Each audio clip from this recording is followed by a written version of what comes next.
మన ప్రభువైన యేసుక్రీస్తు నామములో మీ అందరికీ శుభవందనములు. ఈరోజు మనం ప్రార్థనలో పోరాడిన ఎఫెఫ్రా గురించి తెలుసుకుందాం. కొలస్సీల పత్రిక 4వ అధ్యాయం 12వ వచనంలో చూస్తే, మీలో ఒకడును క్రీస్తు యేసు దాసుడైన ఎఫెఫ్రా మీకు వందనములు చెప్పుచున్నాడు. మీరు సంపూర్ణులను, ప్రతి విషయంలో దేవుని చిత్తమును గూర్చి సంపూర్ణాత్మ నిశ్చయాత్మ గలవారినై నిలకడగా ఉండవలనని ఇతడెల్లప్పుడూ మీ కొరకు తన ప్రార్థనలో పోరాడుచున్నాడు.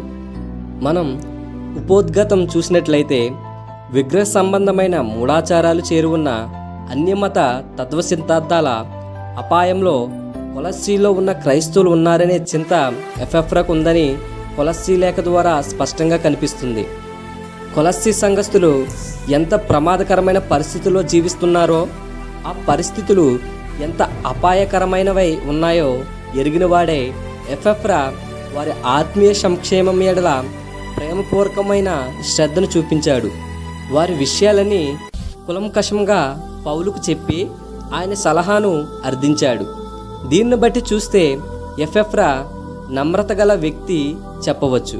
మరింత అనుభవం గల వ్యక్తి నుండి సలహా పొందవలసిన అవసరత ఉందని ఆయన బహుశా భావించాడు. కాబట్టే సుదీర్ఘ ప్రయాణం చేసి పౌలుని కలిశాడు. తన ఆత్మీయ బిడ్డలైన కొలస్సీలు ఎదుర్కొన్న సమస్యల గురించి పౌలుతో చర్చించాలనే ప్రత్యేకమైన సంకల్పంతో ఎఫెఫ్రా సుదీర్ఘమైన ప్రయాణం చేసి రోముకు చేరడం పౌలుని ఎంతో కదిలించి వేసింది. తనకు ఏమాత్రం పరిచయం లేని సంఘాల నిమిత్తం మరియు తనకు మరే విధంగానూ తెలియని ఆ కొలస్సీ మరియు లవోదికియా సహోదరుల కొరకు 2 పత్రికల్ని వ్రాసేలా పౌలు ఎఫెఫ్రా నివేదించిన వివరణాత్మకమైన నివేదిక ప్రేరేపించింది. అయితే ఆ 2 పత్రికలలో లవోదికలకు పంపిన పత్రిక భద్రపరచబడినట్లుగా దాఖలాలేవీ లేవు. ఏదేమైనప్పటికీ ఎఫెఫ్రా ఆ విషయంలో ఎంతో జ్ఞానయుక్తంగా ప్రవర్తించాడు. మనం సామెతలు 15వ అధ్యాయం 22వ వచనంలో చూస్తే, ఆలోచన చెప్పువారు లేని చోట ఉద్దేశములు వ్యర్థమగును, ఆలోచన చెప్పువారు బహుమంది ఉన్న ఎడల ఉద్దేశములు దృఢపడును. ఈ సందర్భం ఎఫెఫ్రా యొక్క వ్యక్తిత్వాన్ని గురించి కొన్ని విషయాలు పరిశీలన చేద్దాం. మొదటిగా ఎఫెఫ్రా అనగా అర్థం. ఎఫెఫ్రా అనగా అర్థం సౌందర్యవతుడు. సౌందర్యం ఇతరులను ఆకర్షించుచున్నది. దేవుని బిడ్డలకు కావవలసింది బాహ్య సౌందర్యం కాదు కానీ అంతర్గిక సౌందర్యం కావలసి ఉన్నది. దేవుని యందు భయభక్తులు కలిగిండుటే నిజమైన అందం. మనం సామెతలు 31వ అధ్యాయం 30వ వచనం చూస్తే, అందం మోసకరం, సౌందర్యం వ్యర్థం, యెహోవా యందు భయభక్తులు కలిగిన స్త్రీ కొనియాడబడును. నిజమైన అంతరంగ సౌందర్యం కలిగి సత్క్రియల చేత తమను తాము అలంకరించుకునేవారే నిజ క్రైస్తవులు. శాంతం గల వైఖరి మనకు తరిగిపోని అందాన్ని ఇస్తుంది. వినయ విధేయతలు గల హృదయపు అంతరంగ స్వభావం మీకు అలంకరంగా ఉండవల్లని పేతురు భక్తుడు కూడా వ్రాసి ఉన్నాడు. మనం 1 తిమోతి 2వ అధ్యాయం 10వ వచనం చూస్తే, దైవభక్తి గలవరమని చెప్పుకొని స్త్రీలకు తగినట్లుగా సత్క్రియల చేత తమను తాము అలంకరించుకొనవలని రాయబడి ఉంది. అలాగే 1 పేతురు 3వ అధ్యాయం 4వ వచనం చూస్తే, చదువైనటియు మృదువైనటియు అయిన గుణమును అక్షయ అలంకారము గల మీకు అలంకారముగా నుండవలను, ఇది దేవుని దృష్టికి మిగులు విలువగలది అని వ్రాయబడి ఉన్నది. రెండవది చూస్తే ఎఫెఫ్రా యేసుక్రీస్తు దాసుడు. కొలస్సీలు రాసిన పత్రిక 4వ అధ్యాయం 12వ వచనం చూస్తే, మీలో ఒకడును యేసుక్రీస్తు దాసుడనైన ఎఫెఫ్రా మీకు వందనములు చెప్పుచున్నాడు. ఎఫెఫ్రా క్రీస్తుకు దాసుడుగా ఉన్నాడు. సాతాను దాస్యత్వం నుండి యేసు రక్తంలో విడిపించబడ్డ విశ్వాసులకు, సేవకులు ఇక్కడ దేవుని దాసులు అని పిలువబడుచున్నారు. గ్రీకు భాషలో దాసుడు అనే మాటకి డ్యులోస్ అని అర్థం ఉంది. ఈ డ్యులోస్ అను గ్రీకు పదాన్ని బానిస అని తర్జుమా చేయవచ్చు. అమ్మబడినవాడు కొన్నవాడి సొంతం అనగా జీవితాంతం దేవునికి దాసులుగా ఉండవలసిన వారము. ప్రభు యొక్క దాసుడు పోట్లాడరాదు, అందరి పట్ల దయ చూపాలి. బోధించగలిగి ఉండాలి, సహనం ఉండాలి. 2 తిమోతి 2:26 చూస్తే, ప్రభు యొక్క దాసుడు అట్టి వారిని సాత్వికంతో శిక్షించుచు జగడమాడక అందరి ఎడల సాధువుగాను బోధింప సమర్థుడుగాను కీడు సహించువాడుగాను ఉండవలను. పాపదాస్యం నుంచి ఆయన వారినందరినీ కొనుక్కొని తన సొత్తుగా తన ప్రజలుగా చేసుకున్నాడు. పాపం నుండి విముక్తులై నీతికి దాసులయ్యారు. రోమాపత్రిక 6:18 చూస్తే, పాపం నుండి విమోచింపబడి నీతికి దాసులైతిరి, ఇందుకు దేవునికి స్తోత్రం అని రాయబడి ఉంది.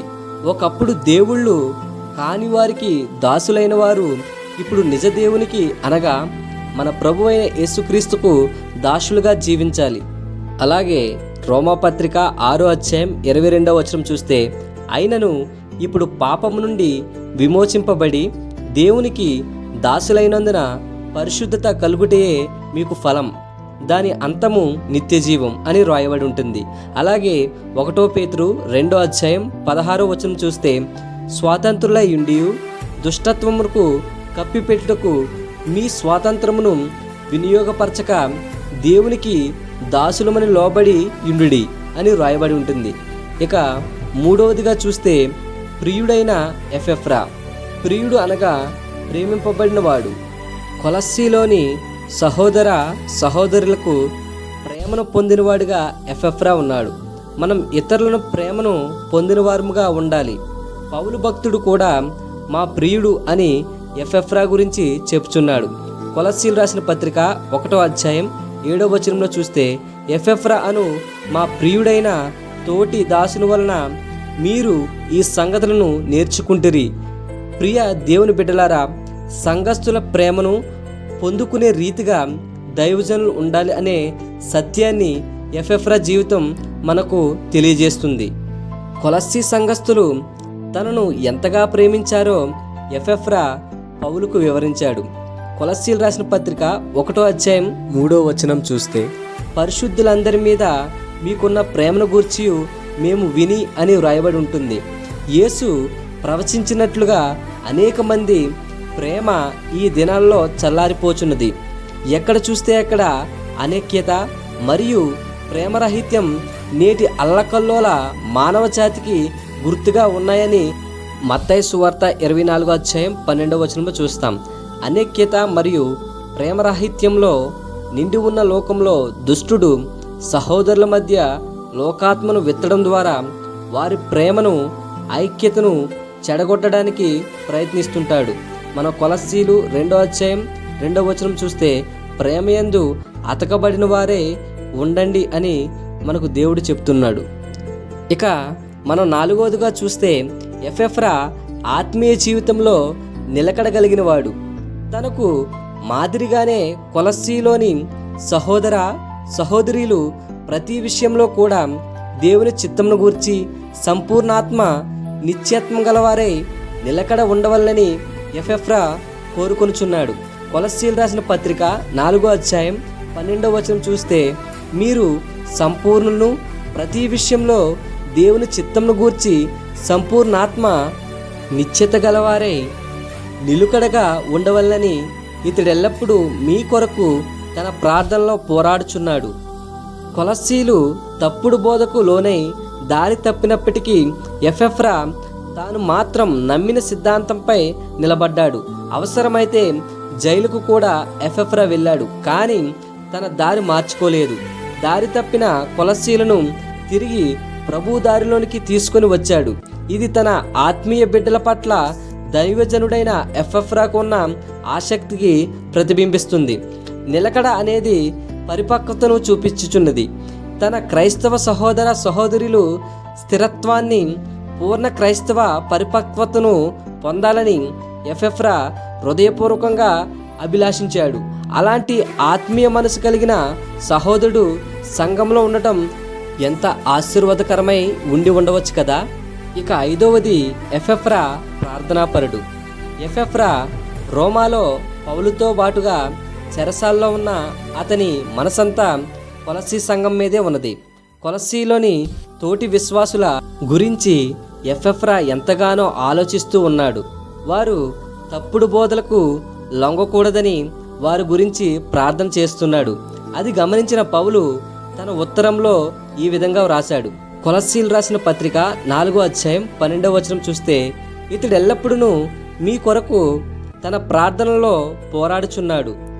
మామూలుగా ఉన్నప్పుడు ఇతరుల గురించి ప్రార్థన చేయడం గొప్ప కాదు, కానీ తన కష్టంలో ఉండగా తన గురించి కాక ఇతరుల గురించి ప్రార్థన చేయడం గొప్ప విషయం.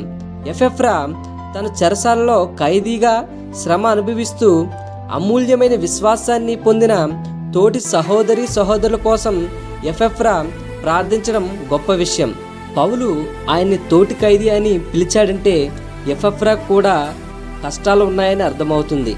అయినప్పటికీ ఆయన ఇతరుల అవసరాలను పట్టించుకున్నాడు. వాళ్లకు తన వంతు సహాయం చేశాడు. ఆయన సహోదరుల గురించి పేరున ప్రార్థించాడు. మనం కూడా అలానే చేయవచ్చు. అలాంటి ప్రార్థనలు చాలా శక్తివంతమైనవి. గెత్సెమనే తోటలో యేసు కూడా ప్రార్థనలో పోరాడాడు. శరీరధారి అయి ఉన్న దినములలో మహారోదనతోనూ కన్నీళ్లతోనూ తాను మరణం నుండి రక్షింపగలవానికి ప్రార్థనలను యాచనలను సమర్పించి భయభక్తులు కలిగి ఉన్నందున ఆయన అంగీకరింపబడెను. ఇది హెబ్రీ పత్రిక 5వ అధ్యాయం 7వ వచనంలో చూస్తాం. ఇక 6వది ఎపెఫ్రా నమ్మకమైన పరిచారకుడు. పౌలు ఎపెఫ్రాను ఎంతో ప్రేమించాడు. కారణం అతడు పౌలు ఎడల ఎంతో నమ్మకంగా ఉన్నాడు. అందుకే పౌలు నమ్మకమైన పరిచారకుడు అని ఎపెఫ్రా గురించి వ్రాస్తున్నాడు. కొలస్సీ పత్రిక 1వ అధ్యాయం 7-8 వచనం చూస్తే, ఎపెఫ్రా అను మా ప్రియుడైన తోటి దాసుని వలన మీరు ఈ సంగతులను నేర్చుకొంటిరి. అతడు మా విషయంలో నమ్మకమైన క్రీస్తు పరిచారకుడు. అతడు ఆత్మయందలి మీ ప్రేమను మాకు తెలిపినవాడు. దేవునికి కావలసిన వారు నమ్మకమైన మనుష్యులు. తన సువార్తను నమ్మకమైన మనుష్యులకు అప్పగించాలని దేవుడు కోరుకుంటున్నాడు. ఎవరు నమ్మకమైన మనుషులు? మనం 1 కొరింథీ 4వ అధ్యాయం 2వ వచనం చూస్తే, మరియు గృహ నిర్వాహకుల్లో ప్రతివాడును నమ్మకమైన వాడు ఇండుట ఆవశ్యకం. అటువంటి వ్యక్తుల కొరకు దేవుడు కనిపెట్టి తన పరిచర్య కొరకు, తన సేవ కొరకు వారిని ఎన్నుకుంటాడు. ఒక ఉదాహరణ చూస్తే, నమ్మకమైన పౌలును దేవుడు అదే రీతిగా ఎన్నుకున్నాడు. 1 తిమోతి 1వ అధ్యాయం 12వ వచనం చూస్తే, పూర్వం దోషకుడును హింసకుడును హానికరుణ్ణైన నన్ను తన పరిచర్యకు నియమించి నమ్మకమైన వానిగా ఎంచినందుకు నన్ను బలపరిచిన మన ప్రభు అయిన యేసుక్రీస్తుకు కృతజ్ఞుడై ఉన్నాను అని వ్రాయబడి ఉంది. అలాగే మోషే దేవుని ఇల్లంతట్లో నమ్మకమైన వాడుగా ఉన్నాడని హెబ్రీలు రాసిన పత్రిక 3వ అధ్యాయం 5వ వచనంలో చూస్తాం. ముందు చెప్పబో సంగతులకు సాక్ష్యార్థముగా మోషే పరిచారకుడై ఉండి దేవుని ఇల్లంతటిలో నమ్మకంగా ఉండెను అని మనం చూస్తాం. ఇక 7వదిగా చూస్తే, ఎపెఫ్రా ప్రభు పరిచర్యలో ఎంతో ప్రయాసపడినవాడు.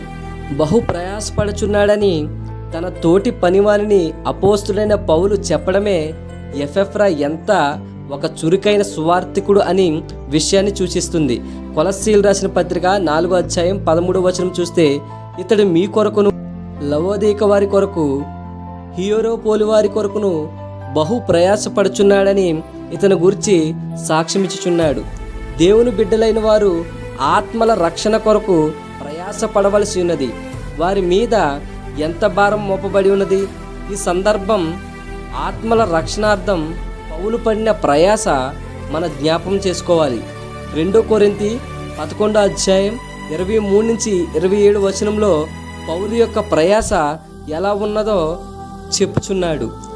నేనును మరీ ఎక్కువగా క్రీస్తు పరిచారకుడును, మరి విశేషముగా ప్రయాసపడితిని, మరి అనేక పర్యాయములు చెరసాలలో ఉంటిని, అపరిమితముగా దెబ్బలు తింటిని, అనేక మార్లు ప్రాణాపాయంలో ఉంటిని, యూదుల చేత 5 మార్లు 1 తక్కువ 40 దెబ్బలు తింటిని, 3 మార్లు బెత్తంతో కొట్టబడితిని, ఒకసారి రాళ్లతో కొట్టబడితిని, 3 మార్లు ఓడ పగిలి శ్రమ పడి తిని, ఒక దివారాత్రము సముద్రంలో గడిపి తిని, అనేక పర్యాయములు ప్రయాణంలోను, నదుల వలనైనను ఆపదలలోను, దొంగల వలనైన ఆపదలలోను, నా స్వజనుల ఆపదలలోను, అన్యజనుల వల్లనైన ఆపదలలోను, పట్టణములలో ఆపదలలోను, అరణ్యములో ఆపదలలోను, సముద్రములో ఆపదలలోను, కపట సహోదరుల వలని ఆపదలలో ఉంటిని. ప్రయాసతో కష్టముతోనూ, తరచుగా జగర్ణములతోనూ, ఆకలి దప్పులతోనూ, తరచుగా ఉపవాసంతోనూ, చలితోనూ, దిగంబరత్వంతోనూ ఉంటిని. ఇంకను చెప్పవలసినవి అనేకములున్నవి. అలాగే 2 కొరింథీ 6:3-10 చూస్తే పౌలు ఎలా జీవించాడో చెప్తున్నాడు.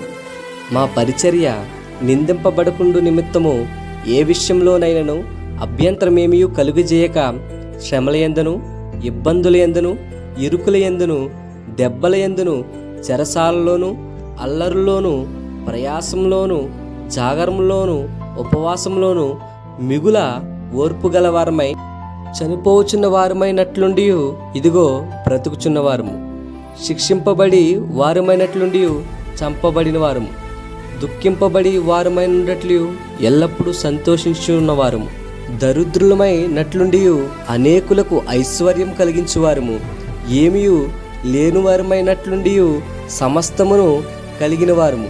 ఆ విధంగా పౌలు దేవుని కొరకు ప్రయాసపడ్డాడు, ఎన్నో ఆపదలు ఎదుర్కొన్నాడు. ఇక ముగింపు చూస్తే, ప్రియ దేవుని బిడ్డలారా, ఎపెఫ్రా గురించి బైబిల్లో కేవలం 3 సార్లు ప్రస్తావించబడింది. కానీ దేవుని కొరకు ఎంతో ఘనంగా జీవించిన వాడుగా ఉన్నాడు.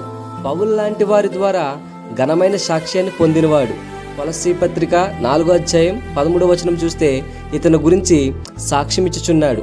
ఎపెఫ్రా ప్రియుడైన తోటి దాసునిగా పిలువబడ్డాడు. పౌలు తోటి ఖైదీగా ఎపెఫ్రా రోమాలో ఉన్నప్పుడు కూడా తన ప్రియమైన సహోదరుల గురించి ప్రార్థించేవాడు. అక్షరార్థంగా వారి కొరకు ప్రార్థనలో ఆయన పోరాడాడు. ఎపెఫ్రా ప్రార్థించినట్లుగా ఇతరుల కొరకు ప్రార్థించడం అనేది విశ్వాస యొక్క నిజమైన సేవా రూపమైంది.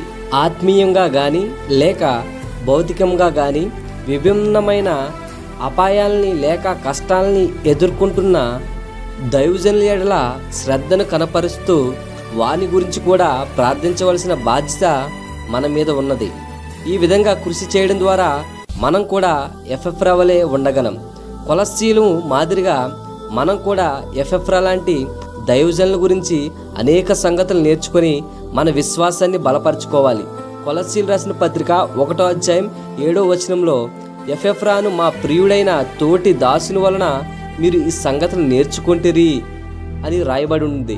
ఎపెఫ్రా తనను తాను నిరూపించుకున్న రీతిగా మనం కూడా మనల్ని మనం నిరూపించుకునే ఆధిక్యతను, ఆనందాన్ని మనలో ప్రతి ఒక్కరూ పొందగలగాలి. అట్టి కృపను పరిశుద్ధాత్మ దేవుడు ఎల్లవేళలా మీకు దయచేయునుగాక. ఆమేన్.